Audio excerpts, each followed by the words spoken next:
watch and burn. Hey everyone, so tonight I wanted to talk about Rancid's newest album, and that is 2017's Troublemaker. And this record, wow, I mean, for an album, this is like, what, their 10th, I think, 9th or something like that. And for them to still have tracks like Farewell Lola Blue, to be able to release and write songs of that quality this late in the game, and like All American Neighborhoods, and this album, I don't know, this album was weird because on one hand, it kind of has that mid-paced, more current Rancid sound, and yet there are a handful of, like Track Fast, for example, there are a handful of songs on here that hit hard and fast, which is sort of out of character for everything that they've done post their self-titled 2000 album, where they hit the fucking overdrive button and just dropped the hammer on every song, because that record is like a fucking lightning bolt of craziness. But this album, it has that kind of like modern, chunky Rancid sound that I love.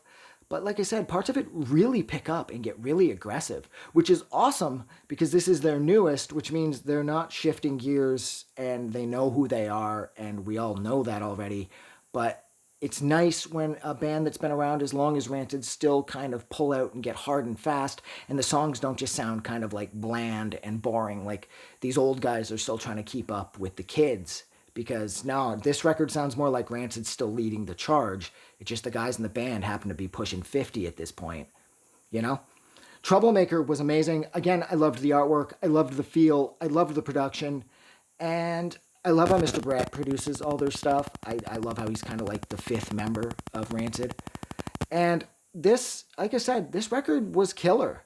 And there's, again, no bad songs. My absolute favorite is Farewell Lola Blue. I love that song. That song is so much fun. It's so catchy, and I just can't get sick of it no matter how many times I listen to it. Well, God willing, at least, if I don't want to end up fucking turning it into another System of a Down situation.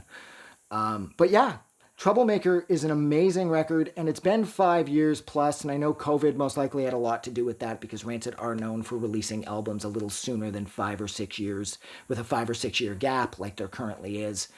But like I said, COVID, no doubt, had some involvement in delaying things there.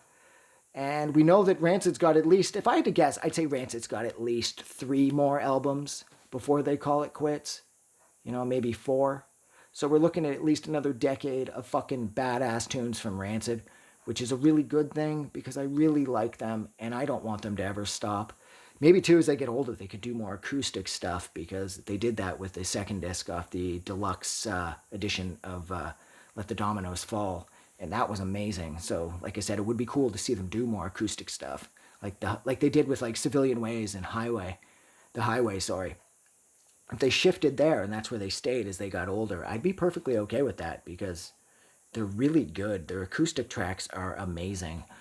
But yeah, so look, I'm going to go. Thank you so much for sitting with me while I discussed Rancid's newest album from 2017, Troublemaker. If you liked this album, or if you liked this video, don't forget to do something nice for someone.